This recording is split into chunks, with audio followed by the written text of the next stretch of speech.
This episode of Heavy Cardboard is brought to you from the great folks over at GameSurplus.com, bringing the world of board games to you. Now, on to the show.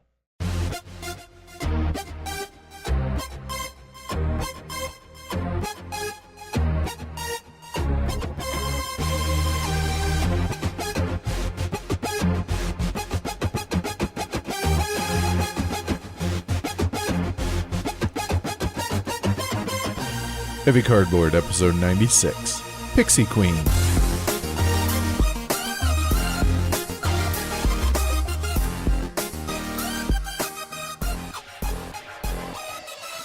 Welcome to 2018, y'all. Woo!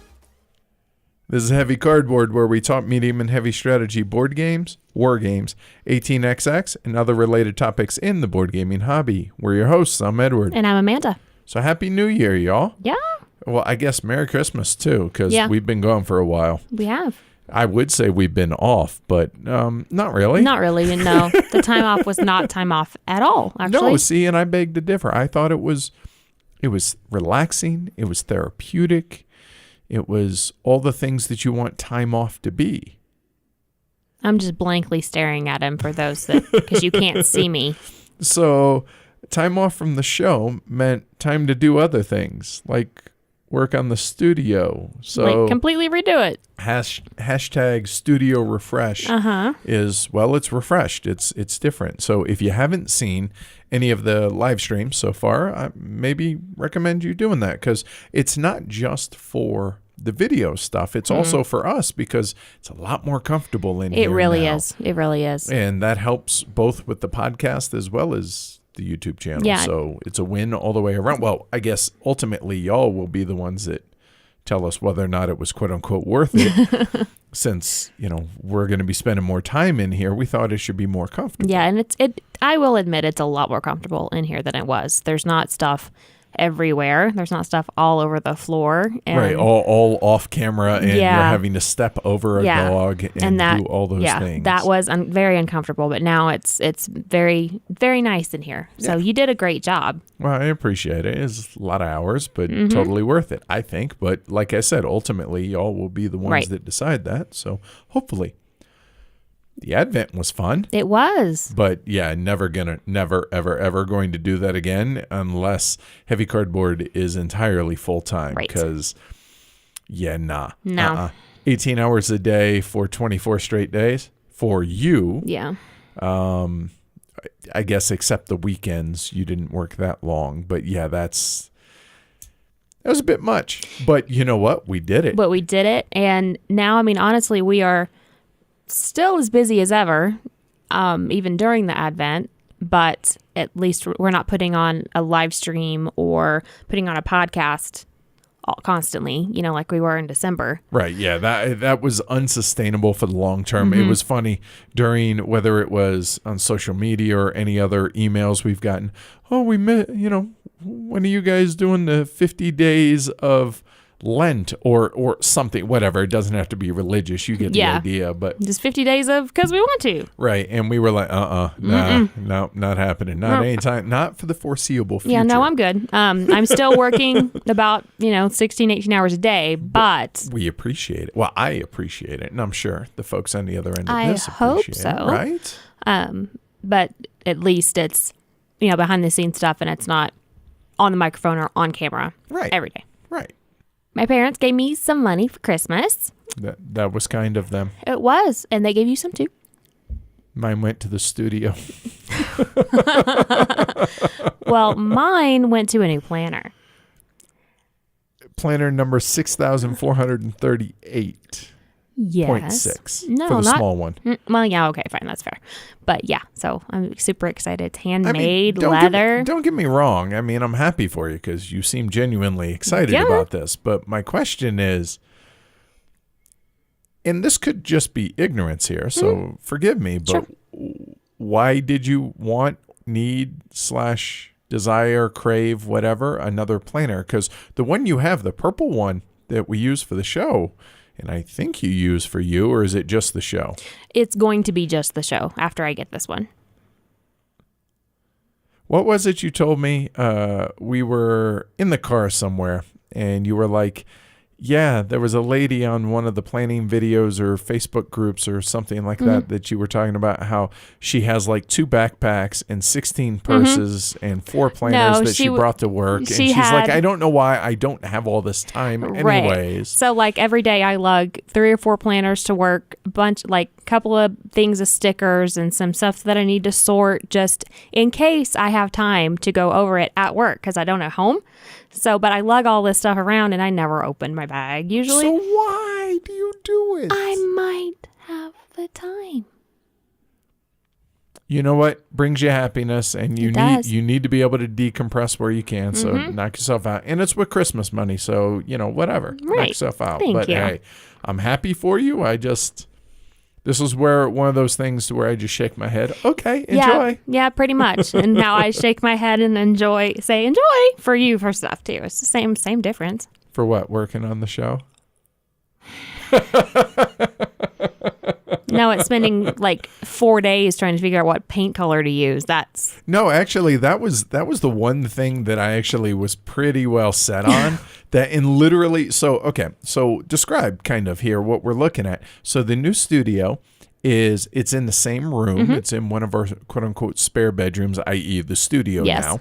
And behind where Amanda's sitting is just one big long wall of drapes because that's actually going to be where our second studio is going to be for down the road when we hit our next level on Patreon. However, what was behind her previously was Asher's bed, and then over in the corner there were a couple of IKEA Expedit like 2x1 and a 5x1 that we used for to hold everything from poker chips and dishes, little like ramekin or votive holders for bits and stuff like that. Plus we had all the audio interface, we had the mixer, we had all the equipment. Plus over there in the corner we had just not haphazard, but on a broken tripod. Yeah, we had one of the cameras broke in Germany and all this stuff. However, now all that's gone. It's so nice and clean. Because we have this kind of little alcove where there's a window over here in the corner and there's shelves built. By who, Mr. Craftsman Man? Yeah, so I decided to take on carpentry because I needed a miter saw to be able to do the wood paneling stuff that's behind me for the main feature wall, if you will, in the studio. And I was like, well, you know what? I want to get rid of all that stuff and reclaim about 8 square feet of space back there. And I was like, I can make shelves. Remember me talking about early about smiling and nodding and saying enjoy? This is one of those times. Again, working on the show. This is what I do though, right? I mean, come on. So I built 3 shelves. So we actually have 4 shelves over there. Everything's tucked out of the way. Asher's bed is over here on the side. And then behind me, well, you can see better than I can. Yeah. So behind you, there is a large shelf from IKEA. Then it's like a floating shelf with some Albin Viard maps and an old microphone and our new patron board that shows how many our what we call our 138 box. 138 box. When we moved to the studio, we had 138 patrons. Now we have 624 or something. Yep. And so that's actually a digital picture frame that's really cool that we can update real time.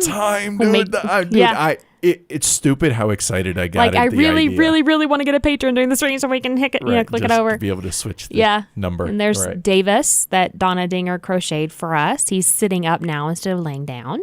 And we just have all kinds of stuff back there. Just little tchotchkes to show the show. Yeah, and to show a little bit of us and stuff like that. So some personality back there. Yeah, so it's just more comfortable. I realize that's kind of going back to what we were talking about, but it's just, this is what I do. Like, if I'm not working on the show, I'm working on the show. Right. I literally don't. And this isn't, don't get me wrong, this is just, I enjoy it. I mean, that's kind of how I have fun because I tried to play video games while we were on hiatus for a couple of days here and there. Just didn't grab me. I was like, I could be doing something for the show. Yeah. And I know that probably, there's a whole work-life balance thing there. But that's the thing. Like, I thoroughly enjoy this. So I'm having fun with it as well as working. Good. You know what I mean? Yeah, so no, I completely get it. Yeah. And, yeah, it's just, because I used to work avionics for aviation. I used to run wires and fix all that stuff. So all the wires look perfect. Yeah, all the wires are tied up real nice and neat. And it's comfortable. It's very comfortable in here. Yeah. All right. So speaking more about the show stuff, we ordered our biggest order by far of shirts, both of our regular shirts. And by regular, I mean we have the black, we have the orange, we have mint, and we have the brick color or clay or russet, whatever you want to call it. So the black one's new, though. I'm excited to actually see that.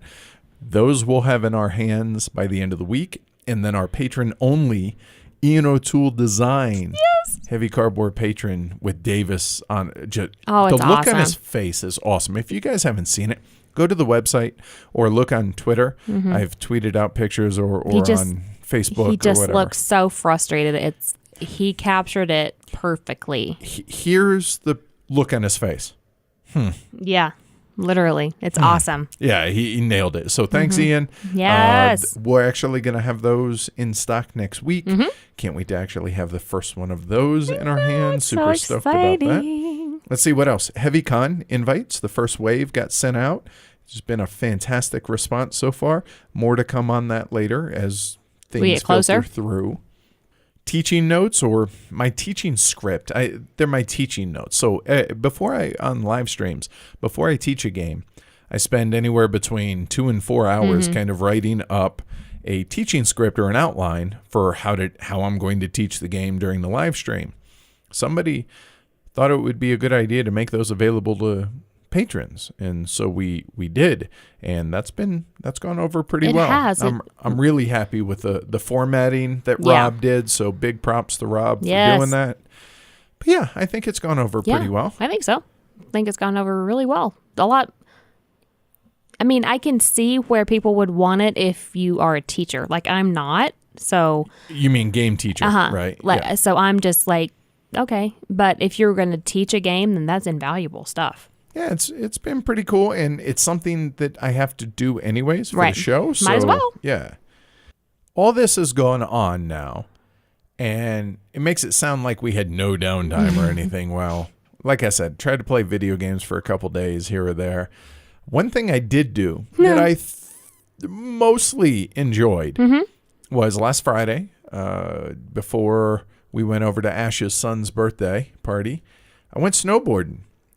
So for those that don't know, I mean, obviously we live in Denver, right? And the Rocky Mountains are right there. So Sweater Mike invited me to go up. We went up to Keystone and had a blast. Had a cracking good time, A cracking, popping good time. Right. So on my first, so I've only been snowboarding, including Friday, 3 times in my life. So the last time was 2 years ago or so. Sounds right, yeah. And I used to skate when I was younger, and so I figure I'd be able to pick up snowboarding. A little frustrating, yeah.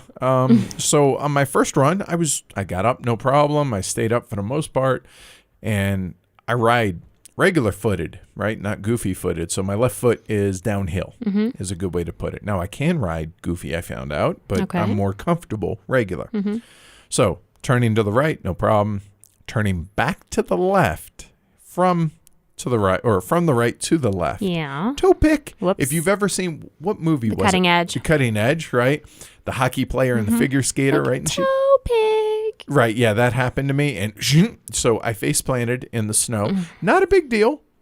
Falls happen, right? Yeah. However, and I fell how you're supposed to. You know, you kind of tuck your arms in so you don't like mess up your shoulder. Or, wing yourself. Yeah, wing yourself, exactly. However, knocked the wind out of myself, and I thought that was the end of it. No big deal. Wow, that hurt, but I'm fine. And my ribs were sore the rest of the day. Yeah, I'm pretty sure I cracked a rib or two. And then finished the day, did about 6 more runs. It's amazing what adrenaline does, yeah? Yeah, no kidding, right? However, I was actually able to link turns, and I was able to carve, and dude, it was fantastic. Loved it. My last run, didn't fall once. Yay! And was able to make it all the way down, and had a blast. You got to tell the story of the little girl. Oh, thanks for bringing that up. It's cute. All right, so midway through the day, whatever, right? I fell, as you do when you're learning, and so it's easier for me to get up backwards, meaning to where my butt and my back is basically downhill to where I'm pushing up from my knees and standing up on the snowboard as opposed to getting up front side. I have a real hard time with that, which I still I learned to do, but I still struggle with it just from a balance standpoint. Last time I did this 2 years ago, couldn't do it because I was too fat because I weighed 254 pounds. However, I don't now and I can do it. And that's pretty awesome.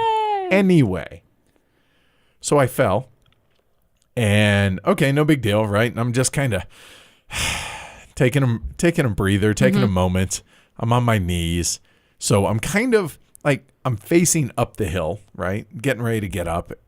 And this little girl, I'm not kidding, somewhere in the neighborhood of 5 to 6 years old, comes down on skis like it's her job. She slows down next to me. Are you okay? I mean, don't get me wrong. It was adorable, right? And I couldn't even be mad. I was just like, I'm fine. Thanks. And Mike is, so Sweater Mike, so he skis. He doesn't snowboard. And he's truly a expert level skier, like double black diamond, no problem for him. So he basically babysat kind of and worked with me throughout the whole day. And he was kind of standing there and was just like, that's both hilarious and just the most adorable thing ever happened. And it was, Just, so, I mean, whatever. they're made of rubber at that age. So that's when you need to learn to do that stuff. Agreed. But it's not that they're made of rubber. It's they don't have fear. They don't fear the pain that the rest of us know is going to come. Yeah, they don't care. Yeah, when you're going 20, 25 miles an hour down the hill and you toe pick. Right. Yeah, that hurts a lot. Or, whatever, you're at the base of some stairs and you ask a grown-up to throw a squishy ball so you can catch it. And she hits you in the eye. And then you cry. That didn't happen to me. Sorry, Amanda, but that was funny. So snowboarding overall was great. It was a great time. Yes, I cracked a couple ribs and it hurts like hell. My right side, I sleep with a pillow curled up to where I can't roll over. So I sleep on my left side or on my back and that's it. And so I was really worried that night when I laid on my side and that was a special kind of pain. So I looked it up on WebMD. And I'm paraphrasing because it didn't use this exact verbiage, but it was close.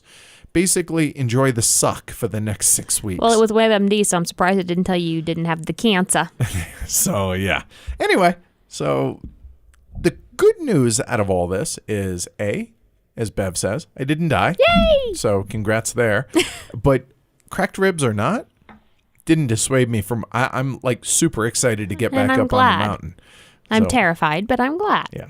Now I just realized that I need clothes that fit new me and not 2 years ago me. Because my snowboarding pants and jacket. You're kind of swimming in them a little bit. A bit. Good problem to have, though. Don't get me wrong, right? So, so the snowboarding, good, just not for the next 6 weeks. How's that? Okay. So going from snow to sun next month, sounds like we're going to the Arizona Game Fair. It sure does. Now on the schedule. So February 9th to 11th down in Phoenix. If you are in the area, come by. Yeah, definitely. Come to the fair. We'll play some games. Yeah. And if you're not in the area, you still should go. Absolutely. Andrew puts on last year we went. It was fun. As the special guests. Yes. And this year we're going as other special guests. But no, looking forward to it. It wasn't something that we were planning on doing this year. Just we didn't think it was going to be financially viable. However, the Arizona Game Fair is helping us out. Yes. So we're able to make it. We're so excited. Yeah, we're stoked for it. So I was bummed that we weren't going to get to go. So I'm very You were bummed that we weren't going to get to go. Wow. You're bummed that we're going to No, I was Phoenix? bummed when we weren't going to get to go. And now that we are, I'm very happy. We get to eat at the Blue Plate Adobe place or whatever. Yeah, Blue Adobe, I think it's called. Pretty good food. Yeah, that Brian, was really good. Tell us on Twitter what it's actually called. I can't remember. I know it's got Adobe in it. It's so stoked for that. Good. On top of that, we got lots of other cool things coming up. We have lots of cool reviews. We got some first looks, top sixes. Also got some mechanism and designer features. playthroughs and all kinds of good stuff. Yeah, so both formats, both the podcast and the YouTube channel are going to be rocking this year. There's going to be some strategy stuff. Not sure what format we're going to use, whatever's going to be best for that, and we have a lot of other ideas. We're going to have more guest hosts as a third chair. Just going to be a lot of exciting stuff coming up this year. So thanks for staying aboard for what's to come. Yeah, it's going to be a lot of fun. Speaking of what's coming, Turin Market reprint is crushing right now. Over $6,000 of a $3,000 goal. Yay! Awesome to see this little game get this kind of traction. Very, very cool. And Jordan told us that he got Travis Hill over at Low Player Count to do the rules. So, yay. And there's going to be a Bartering Goose variant inspired by a story that Kleiker told Jordan when he over breakfast when Jordan was here in town. Which is awesome. I'm stoked about it. I don't know the details on it, so we'll see. It was so funny. Kleiker was telling the story, and Jordan's eyes just kind of glazed over. And after Kleiker was done, he was like, I'm trying to figure out a way to put this into a game. And I guess he figured it out.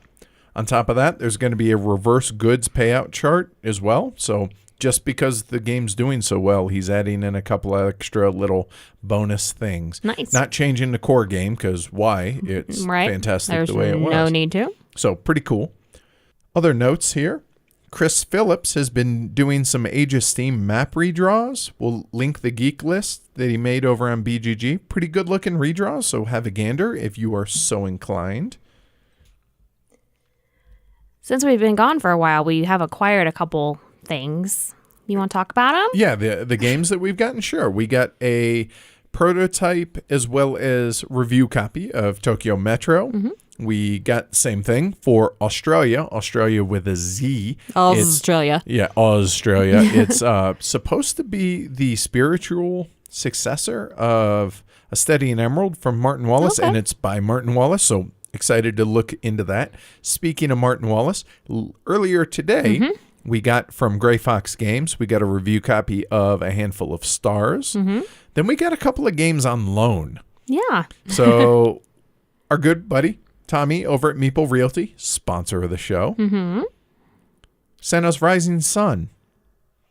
Now, this is a game that's not normally would be in our wheelhouse. Cool mini or not, minis, negotiation, dudes on a map game.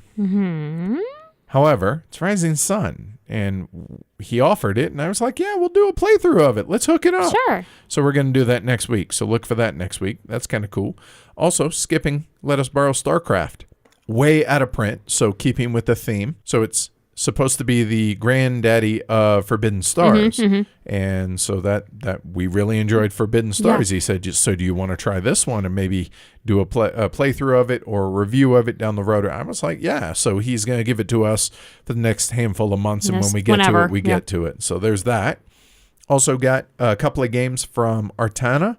We got the Einstein with the Genius expansion. So Einstein in and of itself really didn't grab me. The Genius expansion makes it sound like it's going to be a pretty cool little kind of lighter filler-ish game, but something that would fit in our wheelhouse. Well, and I have to say that the cartoon drawing of Einstein on the cover is adorable. Right, and all the artwork's like that, so I figured you would probably enjoy that. So there's that. Yep. And on top of that, we got Tesla versus Edison Duel.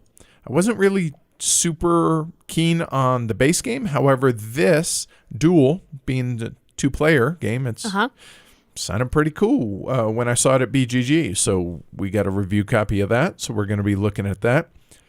Gaia Project came in. London 2nd Edition. The 2017 Age of Steam maps from Albin. The Clans of Caledonia insert from Meeple Realty. We got a dice tray from the aforementioned Mr. Dinger. Yes. And last but not least, we got our secret elephant gifts. Yay! So pretty stoked about that. In fact, you're probably going to see both of them for sure on a live stream, possibly on reviews on both of them. So the one, I guess, was intended for me? Yeah, maybe? It was addressed to you. It said to Edward on it. Okay, and it was the Enemy Coast Ahead, the Doolittle raid. So pretty stoked about that. And I was completely floored. I was not expecting to get a gift because to me, you signed up for the Secret Elephant. I didn't. Gotcha. So I wasn't expecting to get one, but I got one. It was the new Sherlock Holmes consulting detective. So excited. I think that would be interesting to live stream. Now, I realize that if we do it, we're going to ruin you have to say spoiler all over it. And just be like, look, if you're going to watch it, this is, one of the however many cases that are in there are going to be quote unquote ruined for you. But yeah, I think that would be cool and hopefully do reviews of both of those. I think that'd be fun. I think so. So yeah, pretty cool little group of games here. Pretty good, diverse group. I'm excited to play just about all of those. The Enemy Coast Ahead, I'm a little about because it's a war game. I'm not comfortable with those yet, but I'm excited about everything else. Cool. All right. With all of that, is there anything that you're still looking for right now? To play more games and get back into the saddle? No, seriously. I'm going to be doing the 2018 Anticipation Geek List probably next week, but as it is right now, not really. I mean, it's downtime right now as far as there's not a lot of releases coming out anytime soon. There's a handful of Kickstarters that are going to be coming. Brazil's going to be starting up eventually. Right. And there's a whole bunch of them. But overall, not really. Kind of still catching up from all the Essen games that have come out, that we picked up at Essen, as well as everything that, we just listed that has been since Christmas. So, not really anticipating anything in particular right now. Just looking forward to playing all of that stuff. So, basically, when you look at what are they looking forward to playing? All of them. Yes. And if I haven't said it on the podcast, one of the things that I did mention, at least I think in the guild, social media, on Slack, something like that, I made a commitment to log all of my plays this year. And so far, I have stuck with that. Yes, I realize we're just over a week into the year, but hey, baby steps. I just fell out of it using BG Stats. Yeah, well, it's hard when a lot of your plays are on live streams.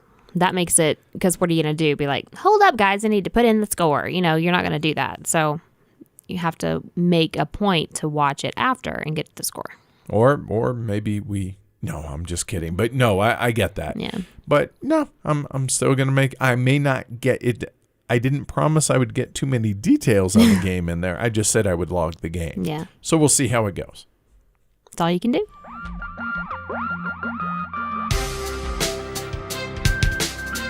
We love hearing from y'all and interacting with our fellow elephants.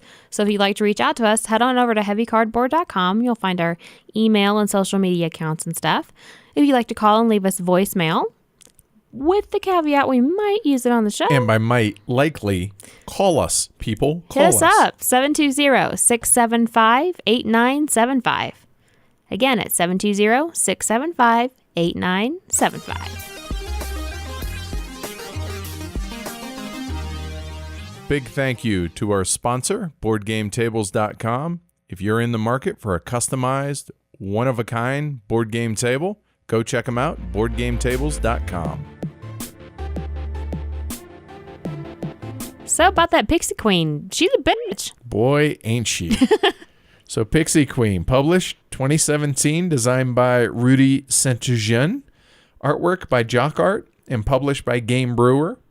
Plays 2 to 5 in 60 to 120 minutes. There's no current U.S. publisher or distributor. I've heard some rumor about people wanting to get it, this and that, but as it is right now, there isn't one.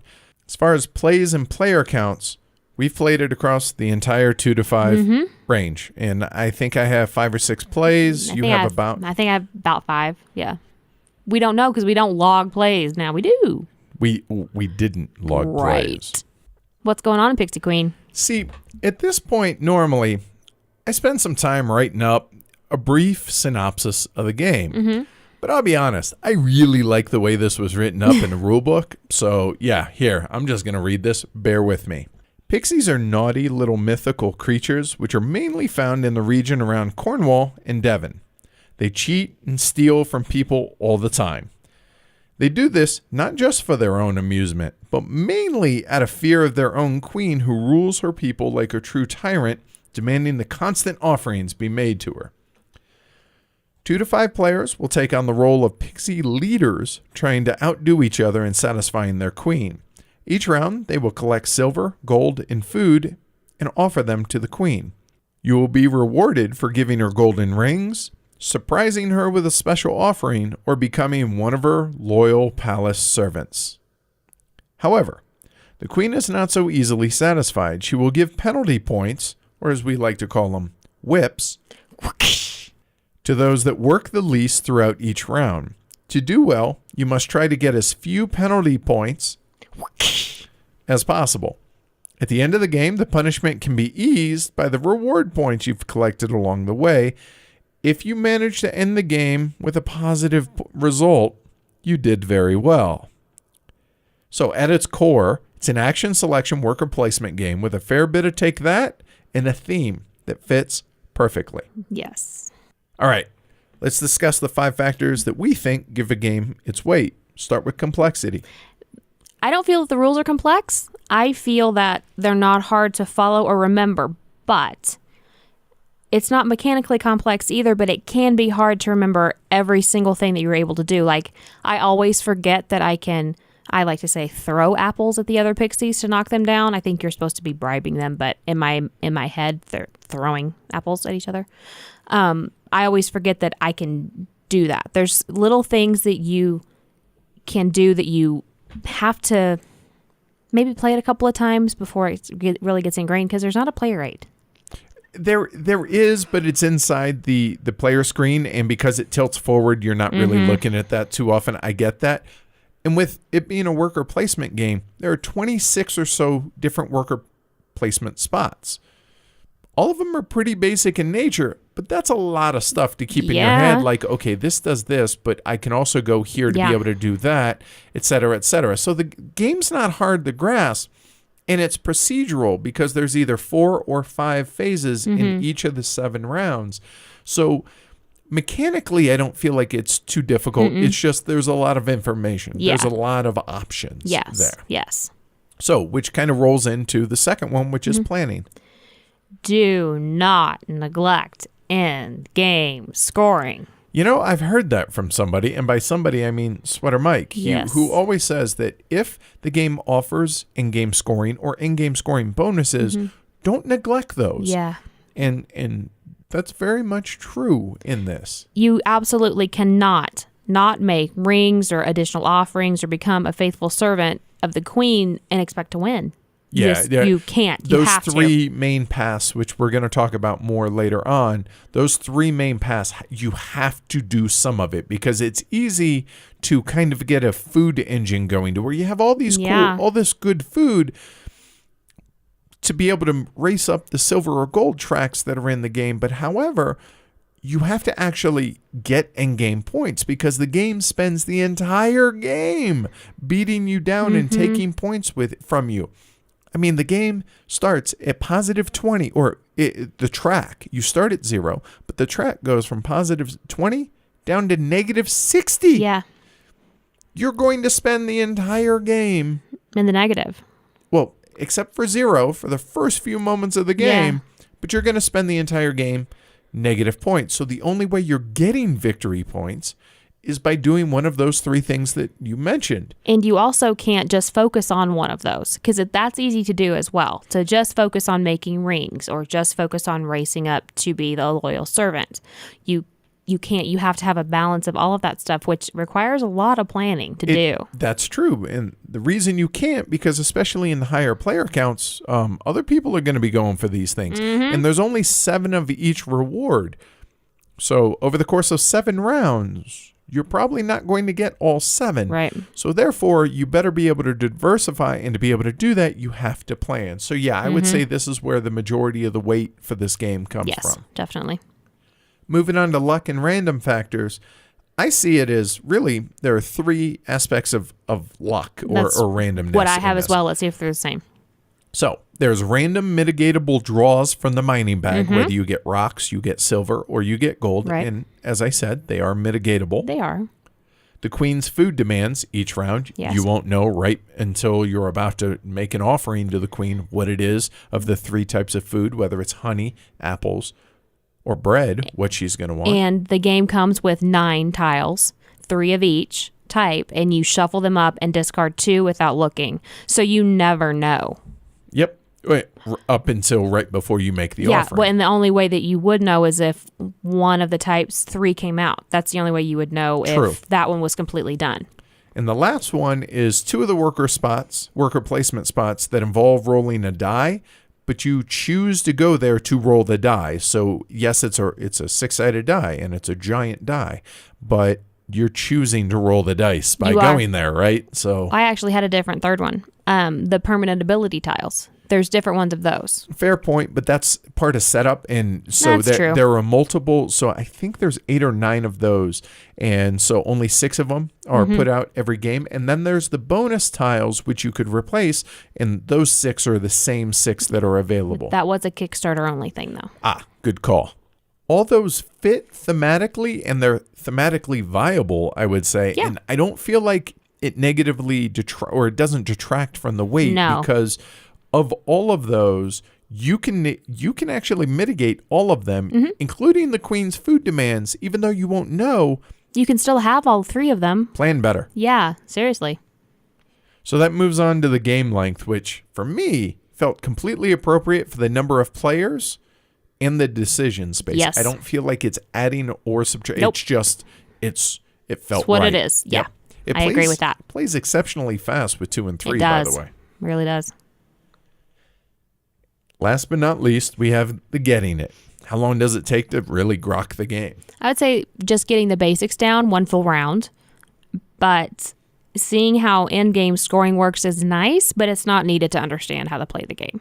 I agree, and definitely agree on at least 1 round. I said a couple for the simple fact that you need to be able to see how the blind bidding and the penalty phase impacts the rest of the game, which we'll talk about here in a little bit. But yeah, so ultimately no more than a couple of rounds overall. Ultimately, what weight range do you think it falls? I think it's mid-weight. Yeah, and so here, for some reason, I use Rococo as like my baseline for all midweight games. So basing the amount of options that you have in this versus a game like Rococo, I feel like it might be a hair heavier than Rococo, but it's not heavy by any stretch. And I wouldn't even say it's medium heavy. It's just, there's gradients of midweight. Oh, and yeah. I would say it's 1 gradient higher than a Rococo, if you will. All right, so let's talk about the components here. They're all solid, good, chunky bits. The board's linen finished, which is nice. Yep. The cardboard chits are also, they're nice and thick. The player screens are good. They're not floppy and fall over. Well, not only that, but the player screens hold up to repeated plays. I mean, we've played the game 5-6 times, and they still are perfect. They still, you can unfold them to put them back in the box, and they still pop right back together. And yeah, they're really nice. There are custom Pixie pieces and the food resources, which are all wood. The printed Pixie Queen bag for mining draws, which is big enough for those of us with larger hands, which is always appreciated.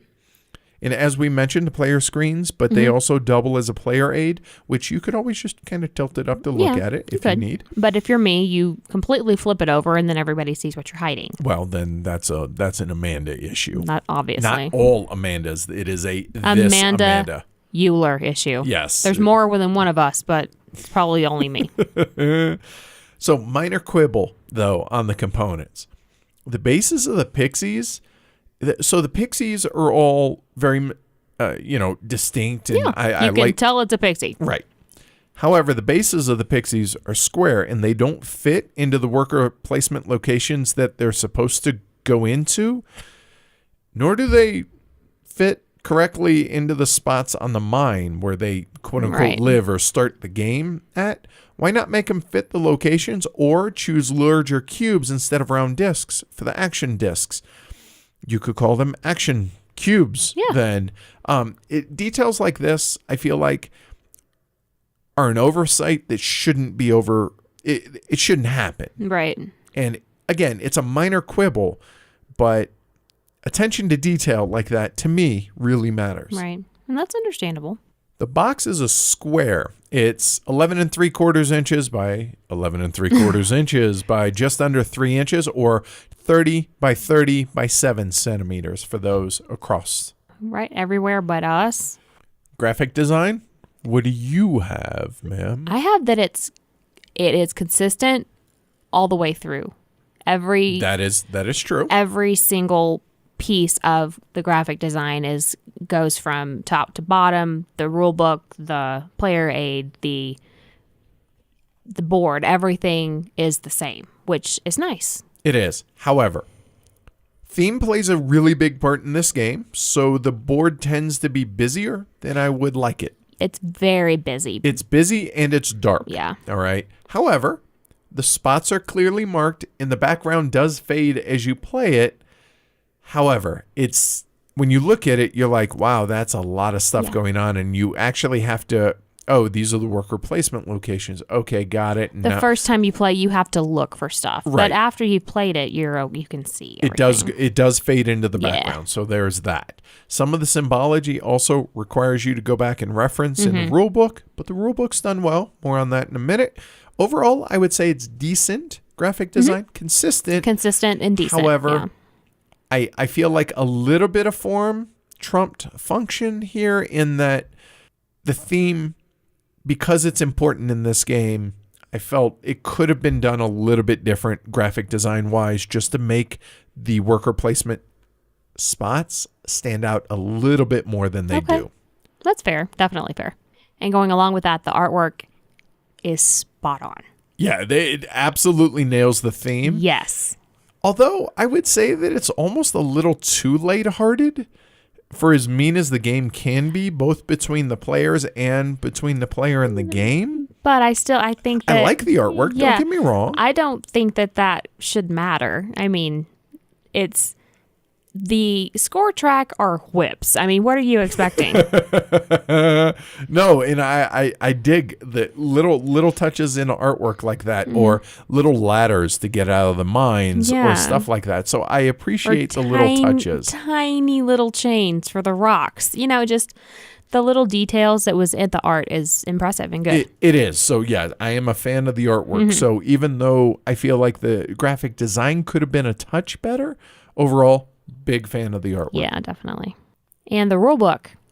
Overall, pretty pleased with the rule book. There are a couple of points that could have been clarified for the two-player game, and there's one misprint in the setup, which got me during our playthrough of the game. But outside of that, game's really quite easily played straight from the rule book. It's good both for learning and for referencing. And it has the actions for all the worker placement locations explained at the back of the rule book, so big fan of that. And we also, like I said, did a teach and playthrough of the game, so you can always check that out. Setup, tear down, teaching and stuff, how's that going? Setup and tear down, not too taxing. Setting up the different 3 types of the reward tiles at the top of the board is really the only, I hesitate to use tedious, but yeah, it's really not a big deal. And you bag up each player's components, along with 2 of every resource. Well, not gold, but anyway. And not honey. And pretty simple setup, to be honest. Teaching is really straightforward as well. You do a quick overview of the mechanisms and the goal of the game and the 2 endgame triggers. Then briefly hit the board and the locations. Save the details for those later. Then go through the 5 potential phases of the game, which the stealing phase, which is basically get resources, then the worker placement phase, then the offering, which is the blind bidding. Then, depending on what player's blind bid, you may go into a reward phase, and then you definitely are going to hit the penalty phase every round. Then go over the individual worker placement locations and what they do, re-emphasize the offering phase, then begin play and have fun. Yeah, it's not a hard teach, I don't feel like. Nah. All right, so what makes the game enjoyable for you and me? Well, the planning aspect of trying to be ready for every outcome of the Queen's food demands each round. I love that. Like, being prepared for each eventuality is fun, and it's also fun to try and see if you can not meet the Queen's demands and still get the reward phase. And I will say it's much easier to do that at a higher player count. It is. That is a fact. Now, I know that usually when theme is the first thing that I mention, that doesn't bode well for the game. Not the case here. Right. So I wanted to lead off with the theme. The theme absolutely fits, and I enjoyed the, I don't know, mischievous nature, I guess, of the game. I mean, the Pixie Queen, she's a serious bitch. Yes. Let's get that out of the way. I mean, hell, you let in with that. She hands out punishment in the form of whippings. I mean, holy shit, people. Damn! The score track, as I mentioned, runs from positive 20 to negative 60. And you can't exactly have humans banished to the mines and chained to the mines and not catch hell for it. So having mythological creatures makes sense. Plus, as Amanda alluded to earlier, throwing apples or bribing with apples to replace a higher promoted pixie with one of your own. Pretty awesome. And let's not forget about chaining your opponent's pixies into the mines by tying them down to rocks by their ankles, that they have to remove those rocks before they can get out of the mines. I mean, dude, that is seriously, seriously dark. It is, but it's fun. It's cute because it's pixies, right? Yeah. So don't judge the theme or don't discount the game. It has to be what it is to be able to make this work, to make this happen. The whole serious gamers or in serious games need serious themes. Not so much, I would say.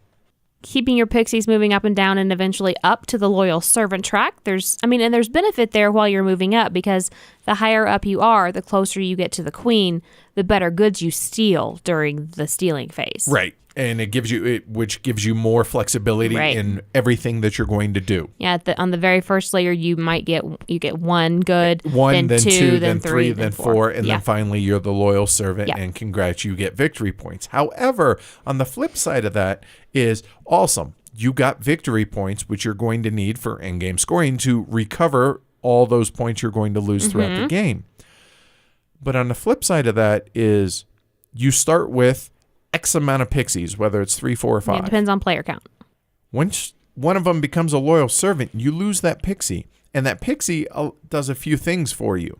It not only allows you to make the locations where a pixie is only cost 1 action disc as opposed to 2, but it also hurts you in a sense that it lowers your workforce in the mine, because whenever you take the mining action to be able to draw into that bag to get silver and gold, hopefully, or rocks, which you then get to chain other players' pixies to the mine, so you draw less out of that, and you don't get those pixies back. They're forever in the castle, and that's it. You lose them, they're out of the game. Yeah, you not only lose them in those two places, but you also lose them out on the board while they're moving up. You're not getting those resources during the stealing phase either. And that's something easy to overlook, that, I'm going to get all these wait a minute. Oh, no, you're not. I promoted that one that last turn got me 4 resources. Oh, crap. And now getting me none. And, how am I going? Now I have to waste more actions to be able to do that. Yep.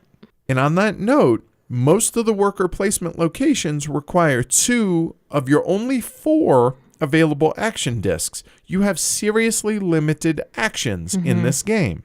Makes each one very, very important. I also love whenever you're able to nail exactly what the queen wants for her food demand, or not getting any rocks while mining. It's just like a little fist pump, yes. All right, fair enough. We already talked about swapping places with another pixie. It's just such a funny visual to me to see one pixie. I visualize her throwing an apple at the other one, knocking him back down into the mine and cackling. Or if you're less bloodthirsty than that, you could see him as throwing it ooh, there's an apple. I'm starving because the queen doesn't feed me. Let me go get this apple while someone else takes my spot. Oh, wait. Oh, that. Or throw it and knock him down. Or you're giving, because you're paying the resources, the apples, back to the bank, right? Back to the supply. Yeah. So thematically, you could think of it as hey, queen. Here's an apple. You want to Amanda's pixie right there hasn't been pulling her weight. Here, why don't you send her back to the mine for right. me? There's lots of ways to think about it. All of them are dark though, which I love the narrative, and this kind of ties in with when Tony and I were playing Maneuver. He was talking about how you could kind of have, with the randomness in that game, maybe there was too much smoke because it's muskets, right? Right. So there's lots of smoke. So you can kind of make your own narrative in your head, which normally isn't really a big deal. But if you're going to play this game, it comes through so well. And again, going back to that theme, it's integrated, and it's such a core component to this game that, yeah, it's fun to not role play or anything like that. It's just you can not big leaps on how these things are happening. No, not at all. Like whenever I first mentioned to you that I felt like they were being thrown, the apples were being thrown, you were like, no, they're just bribes. I'm like, no, they're throwing them. Exactly. So you can kind of get caught up in the theme in the best way possible, yep. I would say. Turn order in this game is a really, really big deal. Mm-hmm. Being first is a huge advantage in that you get your first choice of worker placement locations each turn, obviously, right? There's a way to copy a double action disk space. So if I'm first and I take the location that Amanda wants, she can, at the expense of whippings, she can copy that space. So no harm, no foul. However, there are a handful of really important spaces that are single action disks. Yep.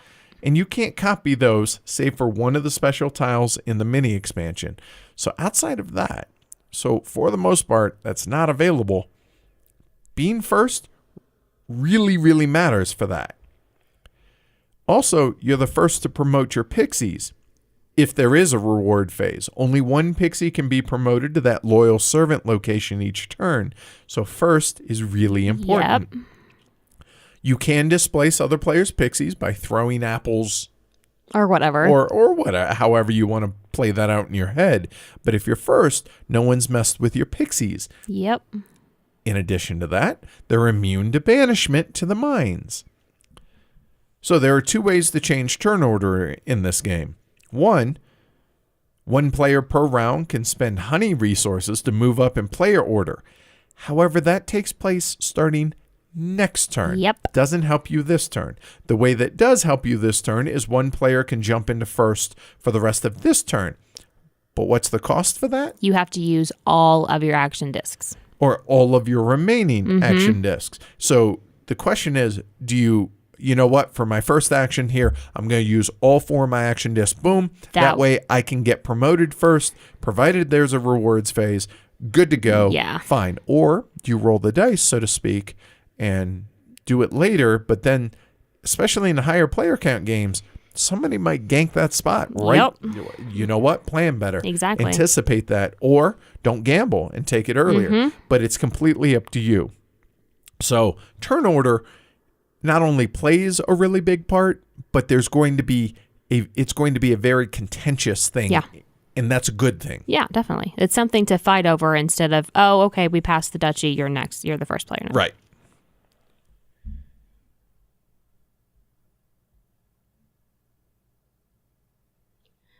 One aspect of this is reading the other players because... Oh, yeah. Yes, because...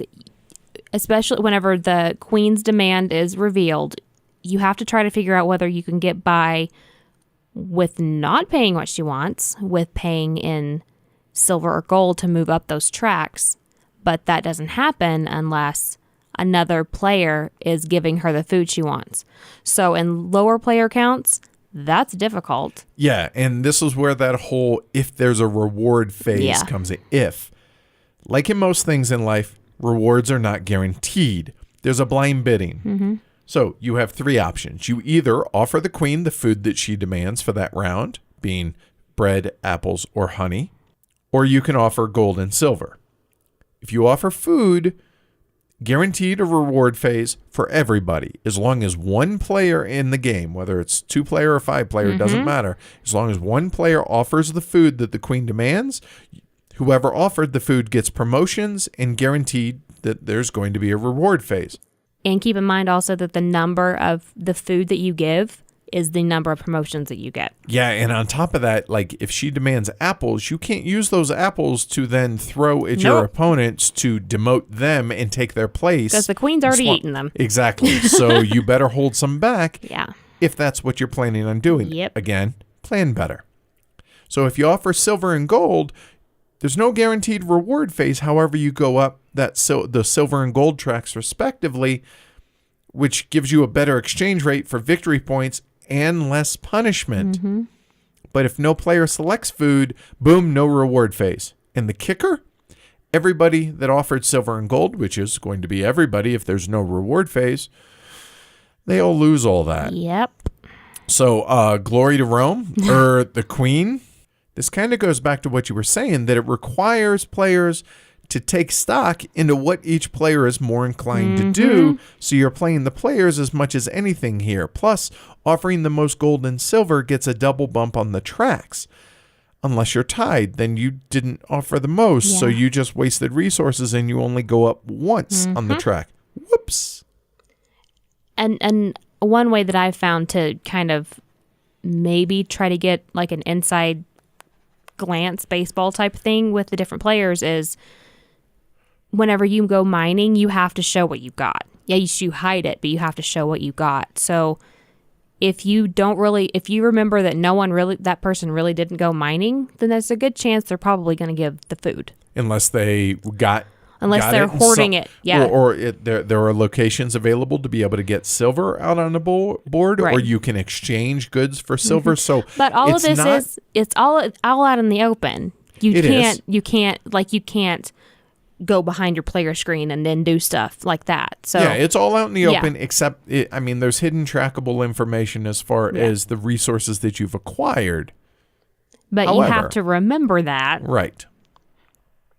So there's a handful of different winning paths. Not a ton, mind you, because like we referenced earlier, if there's endgame points, you probably ought to focus on the endgame points. Mm-hmm. So there's only 3 options, but all require different things. So there's a various mix of resource track on the special offering. You start with 4 resources on it that you have to spend to get the reward, and those increase as the game goes along. However many resources are on that special offering, you have to offer that many plus 1. Yep. The plus 1 is what you're adding for the next time somebody takes that special offering. And then you get the victory point chit that's furthest on the left, and that increases as the game goes along. And that's the only one that increases. Correct. Becoming a loyal servant, which means getting your pixie promoted to the loyal servant spot, which is 5 promotions from the mines.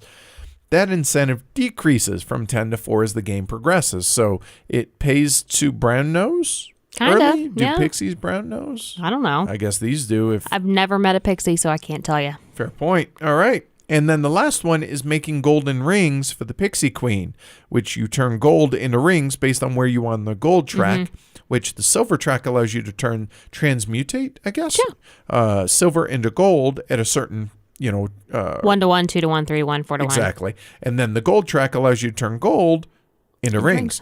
And you can only turn it into 1 ring, and then you get 10, 9, 8, whatever's available.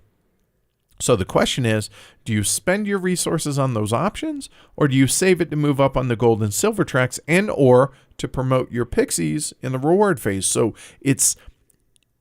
you need those endgame points, but you also need these resources to be able to move up those tracks. It's a delicate balance. And to get your pixies promoted. Yeah. It's a hugely delicate balance. And the balance of the offering loyal servant and golden ring rewards with not losing a ton of points. I mean, it can easily get out of hand one way or the other, because like if you focus on just those, then you'll lose a lot of points for whips. But if you don't focus on the main rewards, you're not going to get any in-game points. So you're either going to get whipped a ton and hopefully make up some of those points, or not get whipped very much and not have hardly any in-game points. Because during the penalty phase, you lose points up to a maximum of 2 for every pixie that you have in the mine. So if you have 5 pixies in the mine, you still only lose 2 points, but you're getting whipped twice. So you move down 2 points. Then on the gold and silver track, you start out to where you're getting whipped 3 times each each track. Yep. Meaning you're probably on the first turn, you're likely to get whipped up to 8 times. Yes. So that's minus 8 points. You start at 0.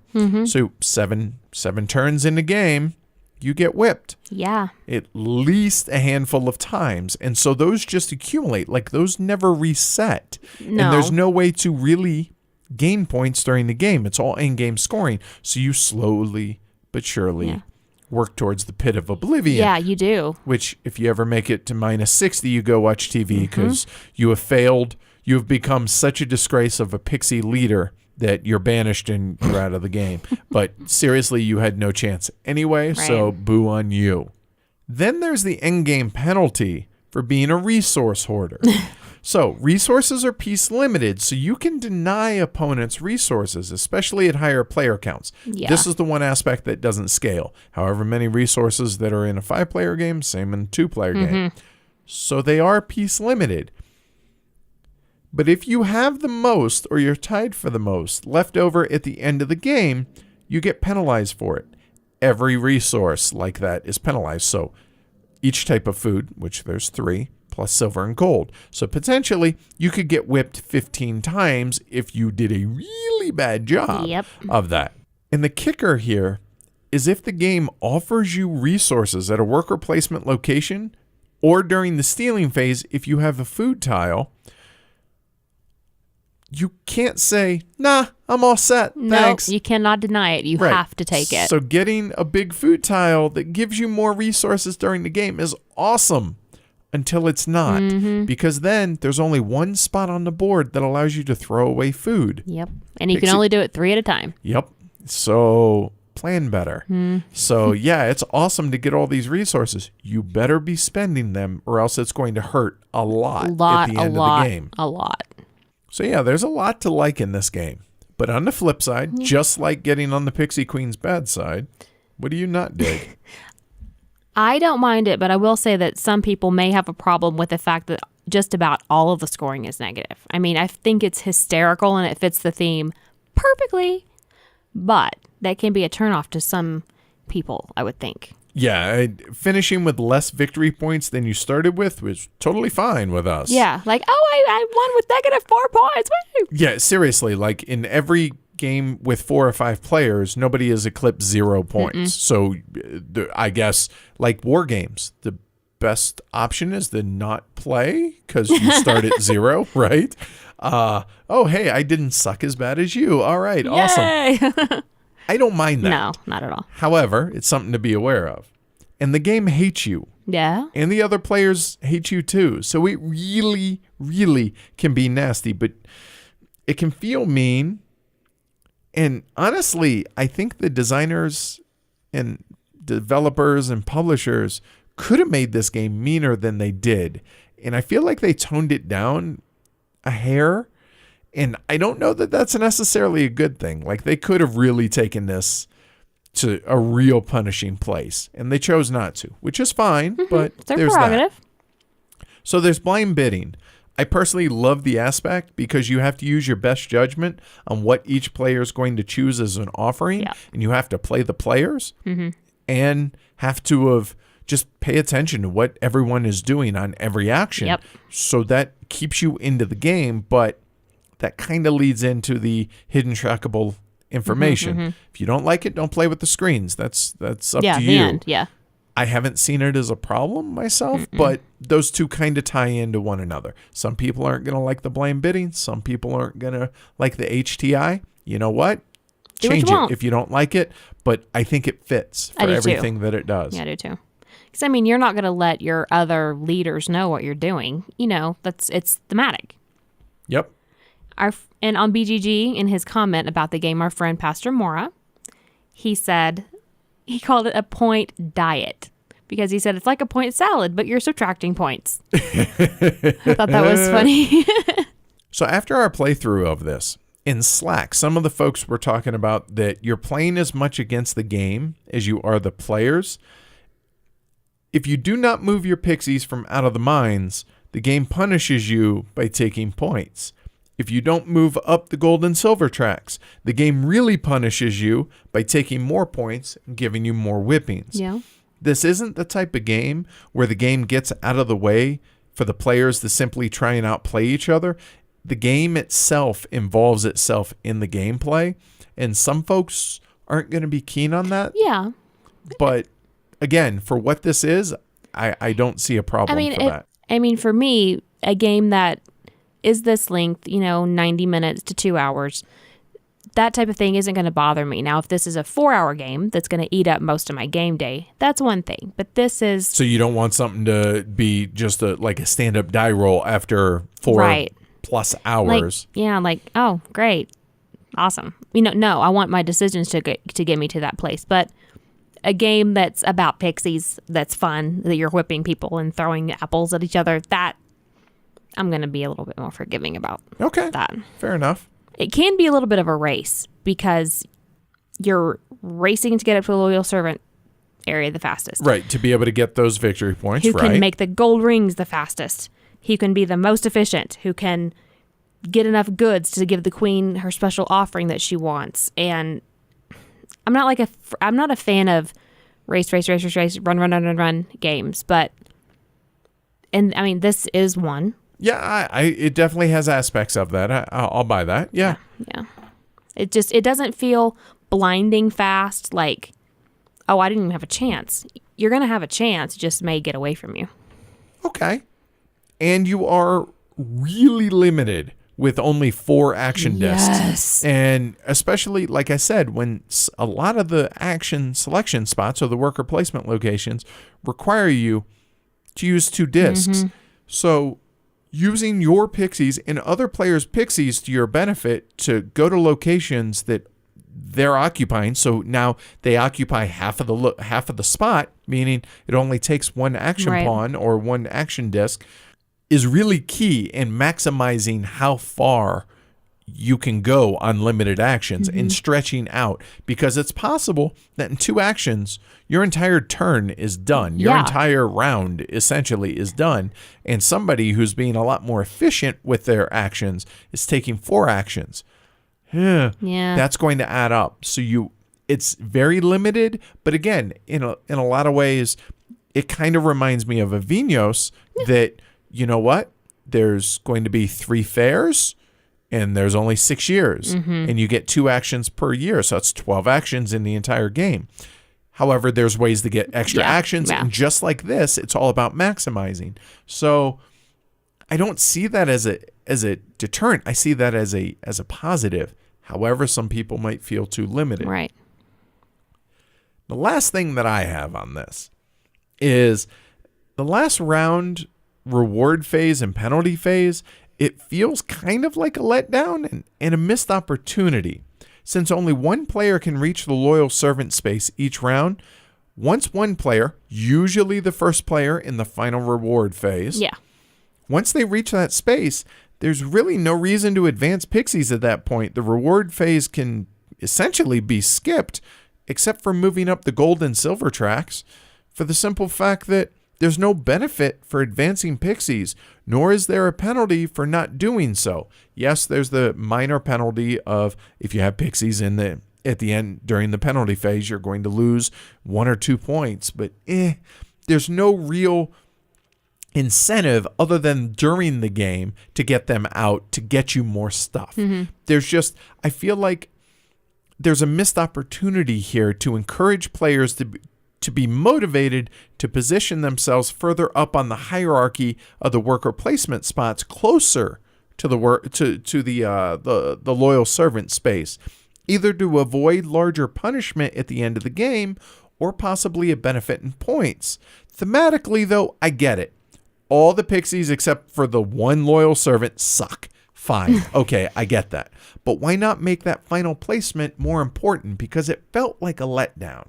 Every time I played this, especially at the higher player counts, oh, hey, look, so-and-so made it to the top at the beginning of the reward phase. Okay, we can just finish the game now. Right, done. right.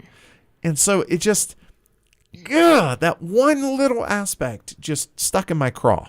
I disagree because I feel that your final decision is, if it is vital and very important to you to be a loyal servant, then you need to make sure that you are first in line. That is your final decision. If you decide that you don't need that, then your decision is moving up, moving your pixies out of the dungeon. Or out of the mine to mitigate the 1 or 2 points. Right. Or your decision is to deny other players the reward phase by playing not what the queen wants. So I understand what you're saying, but I feel that you're putting too much weight on it. All right, and that might be. I mean, that's fair. It's just I wanted it to be more there at the end. And that's fair. Okay. So moving on to scalability. So mechanically, the number of pixies per player, the number of food tiles available, the number of rocks that are in the mining bag are all based on player count. All right? Mm-hmm. Gameplay-wise, I feel like it's way more cutthroat at higher player counts. Yeah. And there's increased tension and player-induced take that, obviously, with more players. Mm-hmm. I mean, we didn't even talk about the dice, that one of which gets you whatever you roll in resources. The other one is the epitome of a screw you action. It's 1, 2, or 3 whips, and you can dish those out to, You know what, Amanda? I didn't like that you threw your apple at me. Pretty much. Yeah, so here's some whips. In our 2-player game, you were right on the edge of one of the dividing lines where if you cross it, you lose a pixie. A pixie gets demoted. All the way back to the mine, regardless of where they are, unless they're in the loyal servant spot. Correct. And neither one of your pixies were. And I went to that spot and rolled the die to give you those extra whips to make sure that you lost one of your pixies that was high up. Which was genius, because then it forced me to lose all those the resources that I would have gotten at the beginning of the next round. So that was really well done. So it's, again, that goes back to you're limited so much by the number of action discs that you have that, yes, you can take the screw you action, but it's requiring you to, quote unquote, waste actions by taking that. But if you think it's a close game, could be the difference between you winning or somebody else winning. Definitely. So player count wise, for me, 3 players seemed the least interesting. Yeah. It felt the most milquetoast out of all the player counts. 4 and 5, I thoroughly enjoyed. 3 was okay, and 2 I enjoyed even more than 3. Yeah, 2 way more than 3 for me. I would say 2 and 5 are my opposite ends of the spectrum. Those are my 2 favorite counts, because in the 2-player, you have a dummy play. One of the non-used colors is a dummy player. And kind of a pseudo dummy player, because all you use are the pixies to fill spots that whoever's the first player gets to at the end of the reward phase. They get to promote a pixie automatically for the dummy player, which is just space filler to make other action spots cheaper. Right. I liked it too because of the more cutthroat nature I felt than with more, because with 2, you can really screw with the other person with the reward phase. You have more control. I'll buy that. Sure. Like I did with the whips to you, you can, and the game does go faster at 2 players, obviously. So that makes it, a 2-player makes it more of like a school night game. But the 5-player is more fun because there's a lot more stuff going on. Yes, everybody has less pixies.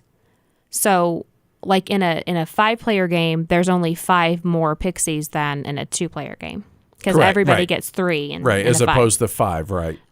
But that one's easier to be able to move up the tracks because one person's going to do the queen's favor most likely. But you also, at the same time, you have more competition for promotion, and there's a lot more throwing of apples at one another and demoting other people's apples and throwing rocks onto chains for the pixies. So I feel like it's more direct, screw you directly at a 2-player game. Yeah, definitely.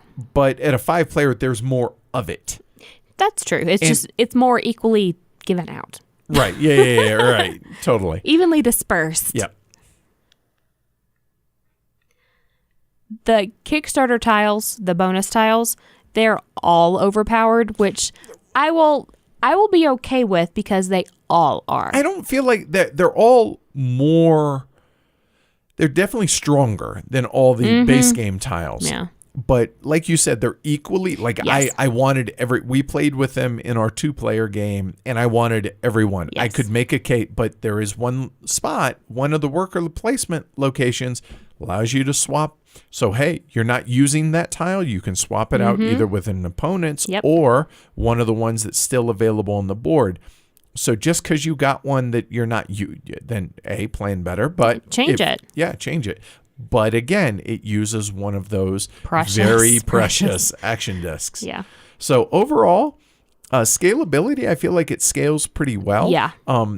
The feel of the game is different, though, between the higher and lower player counts. Vastly different, but it's still enjoyable. Let's hear those comments. All right. So from BGG, we have some good ideas, but I think there's no control over the game because of the unnecessary direct interaction and so many choices you have on your turn. So direct interaction and 2 main choices. Those are negatives. Okay. All right. I love the queen and her punishing ways, which leads to interesting choices about whether or not to help her. Some interesting secret bids. Had a hard time developing any desire to succeed in scoring points. The game just beats you down, which makes it hard to stay invested in the play experience. Oh, wow. Okay. This game uses a couple of mechanics I usually do not like in a game with this length and the amount of rules. Blind bidding, take that, and guessing. In addition, the amount of negative points that you acquire each round feels quite depressing. Still, with more than 2 players, the game manages to entertain with a lot of turn angst. I like that, turn angst. I do too. I can certainly understand why part of our group was not as enamored with it as I was because of its punishing nature. All in all, a good game, but not one that I want to play regularly. All right. So there you go. Interesting. So summary, ma'am. Funny story. We met the Pixie Queen at Essen. We did, in fact. Yeah. She's not a kind queen. She's haughty. She's rude. She's mean. And just all around, not fun to really be around. The person behind the Pixie Queen was quite nice. But the Pixie Queen herself, no, not really. But however, the game that Rudy St. Johns has constructed around her created personality in this created world is fun, unique, and brutal. I often joke that I'm a secret masochist because I enjoy the pain that a lot of the games that I enjoy offer. This has taken it to a literal level by getting whipped repeatedly and beat down over the course of 7 rounds. With apples. And I can't get enough of it. I absolutely have been enamored with this game from the word go. And as long as you don't mind a game that interjects itself in amongst the players, this is going to be a game that you're definitely going to enjoy. Rating? So for me, I have a split rating. All right? What? So at 5 players, I really like this game. I give it a solid 5, no problem, on our 1 to 6 scale. However, 2 to 4 players, I did enjoy the game. I just didn't enjoy it as much. So I'm going to give it a 4 for everything else. Okay, that's fair. I think that's reasonable. I did that with Trois. Okay, all right. Oh, yeah, you're 2-player. Yeah. You weren't a fan of that, were you? Nope. I'm going to give it a 5 from the word go. I don't care if it's 2 players or 5 players or even 3 players. It wasn't my favorite at 3, but I'd still play it at 3. This game is a lot of fun. It's a good way to kind of let off steam. Like we all got this app on our phone that you kind of like pop pop your wrist. Oh, they heard it on the stream. I know they did. You pop it on your wrist from your wrist and it goes whoosh, and there's like tons of different whipping sounds you can make and stuff. So it's just a fun time around the table with your friends. Who knew getting whipped would be so much fun? Who knew? So thank you to Game Brewer for the review copy of the game, and that is Pixie Queen.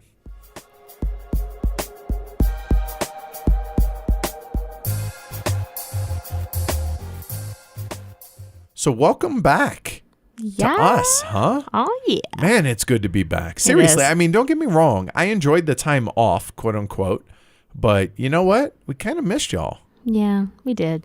So, hi. And it's good to be back. So we'll see a lot more of y'all and talk a lot more with y'all in the coming weeks and months. We'll talk a lot more at you people. Yeah, and stuff like that. Yeah. All right. So cool. All right. Give us your feedback. Let us know what you thought. Yeah. If you've played Pixie Queen, tell us what you think about it. If you haven't, tell us what you thought about the review. Shoot us an email, contact@heavycardboard.com. We know Pixie Queen is hard to get a hold of right now. If you didn't back the Kickstarter, I know there's a couple of stores out there that are offering it, but it's hard to come by. Yeah. So we back the game, and we got a review copy. Yeah, so there just happens to be one hanging out in our guest room. Huh. It's weird. What should we do with that? I don't know. Do you think maybe one of our listeners would want it? I was just going to say let it collect dust. Well, but I'm not the Pixie Queen. All right, sure. Give it away. All right, so let's have a contest, you guys. Give it away, give it away, give it away now. All right, so go to heavycardboard.com/queen. We'll leave it open for 2 weeks' time. We will close it on January 26th, and we will contact the winner directly. And we will announce the winner in our following episode, February 1st, y'all. Oh, yeah. So, heavycardboard.com/queen. Mm-hmm. We're back. We're doing a giveaway. What else can you want? Me full-time. I was going to say a suitcase full of hundreds. Same. All right, y'all. It's good to be back. Yeah. We'll catch y'all next week.